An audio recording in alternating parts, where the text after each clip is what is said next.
चलिए दोस्तों बात करते हैं एक और नए क्वेश्चन के बारे में। इस क्वेश्चन में एग्जामिनर ने कहा एक दुकानदार ने एक वस्तु की कीमत 500 रुपये बताई, लेकिन वह एक निश्चित छूट देता है जिससे खरीदार को 10% की बिक्री कर सहित वस्तु के लिए 500 रुपये का भुगतान करने की अनुमति मिलती है। तो छूट की दर क्या है? देखिए, सबसे पहली बात तो समझना पड़ेगा कि जो टैक्स जो होता है वो सेलिंग प्राइस पे जाता है, मतलब जितने अमाउंट का मैं आर्टिकल खरीद रहा हूँ मैं उसी पर टैक्स दिया जाता है। अगर ये पता है तो इस क्वेश्चन को आप आसानी से निकाल लेंगे।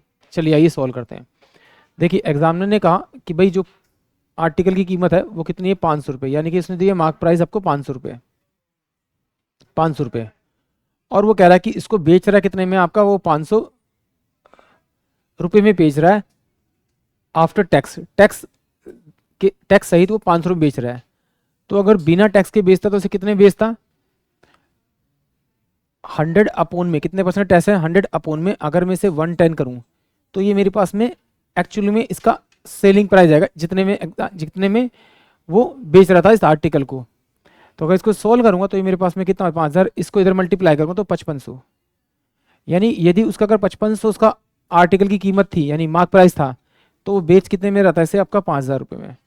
तो इन दोनों का डिफरेंस करेंगे तो डिफरेंस कितना आएगा आपका 500 का। तो 500 बटे में कितना हो जाएगा 5500, इंटू में 100 करेंगे, इससे ये गया तो ये 5 से कटेगा तो 500 और 500 और 11, तो 1199 यानी 1 बटे में आपका 11%, यानी कि उसे जो डिस्काउंट दिया गया है वो छूट दी गई है वो 9 सही 1/11% की छूट दी गई है। एक बार फिर समझते हैं इस क्वेश्चन को। इस क्वेश्चन में एग्जामिनर ने क्या कहा था, क्वेश्चन में है कुछ नहीं, थोड़ा सा ध्यान देने वाली बात है।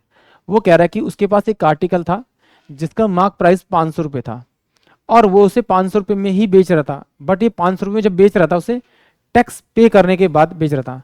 जैसे कि मान लीजिए कि मेरे पास में एक आर्टिकल जिसकी कीमत 100 रुपये है, मैं उसे बेच रहा हूँ 100 रुपये वाली चीज़ को आपका 20 रुपये के प्रॉफिट पे, तो मैं बेचूंगा 120 रुपये में। और कहता है फिर उसने टैक्स पेमेंट किया, तो टैक्स पेमेंट कितना किया आपका, मान लीजिए उसने 10 रुपये टैक्स पेमेंट किया, तो 10 रुपये टैक्स पेमेंट उसने यहाँ पे पेमेंट किया होगा तो उसने 130 रुपये की टोटल पेमेंट की होगी। अगर इसमें से मैं टैक्स माइनस कर दूँ तो मेरे पास में क्या सेलिंग प्राइस आ जाएगा, यानी कि पहले वाला जो 500 था वो का अंकित मूल्य यानी कि एमपी था मार्क प्राइस। दूसरे वाला जो टैक्स था, वो जो दूसरी वाली वैल्यू देगी 500 रुपये, वो क्या था सेलिंग प्राइस प्लस उसका जो उसने आपका टैक्स पे किया। तो टैक्स कितना था उसका 10% था, तो सेलिंग प्राइस पे ही टैक्स लगाया होगा उसने। अगर उसका एक्सपी है एसपी है तो उस पर इसने टैक्स लगाया होगा, तो उसने क्या होगा 110 बाय में 100 क्या होगा, तो बराबर में उसका क्या होगा वो आफ्टर टैक्स उसकी वैल्यू आ गई। तो इसको उल्टा करेगा तो सेल प्राइस आपका यानी एसपी इक्वल टू में उल्टा करके आ जाएगा। तो यहाँ मैंने क्या किया 500 इंटू में 100 बाय में 110 किया, तो ये मेरे पास में एक्चुअली में उसका सेलिंग प्राइस आ गया।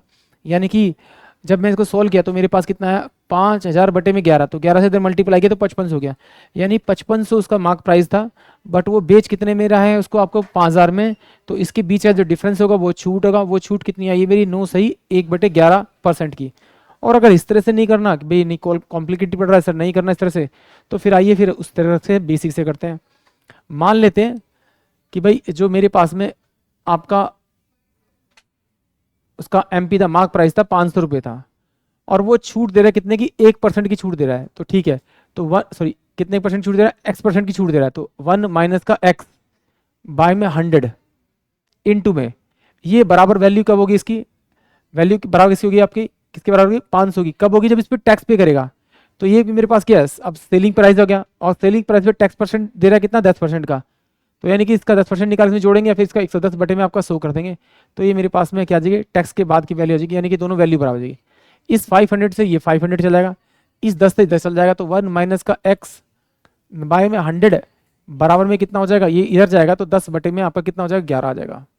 ये वैल्यू इधर जाएगी तो माइनस का x बाय में 100 बराबर में ये 10 अपॉन में 11 और ये माइनस का 1 हो जाएगा, तो माइनस का x बाय में 100 अब बराबर में कितना हो जाएगा, एलसीएम लेंगे तो ये कितना हो जाएगा 1 बाय में आपका 11 माइनस का, इससे ये कट गया तो x इक्वल टू कितना हो जाएगा आपका 100 अपॉन में 11, तो 1199 1 बटे में 11% का उसने क्या देगा आपका डिस्काउंट दिया होगा, यानी कि ऑप्शन जो सी होगा वो इस क्वेश्चन के लिए करेक्ट होगा। आई होप आप सभी क्वेश्चन समझ में आया होगा।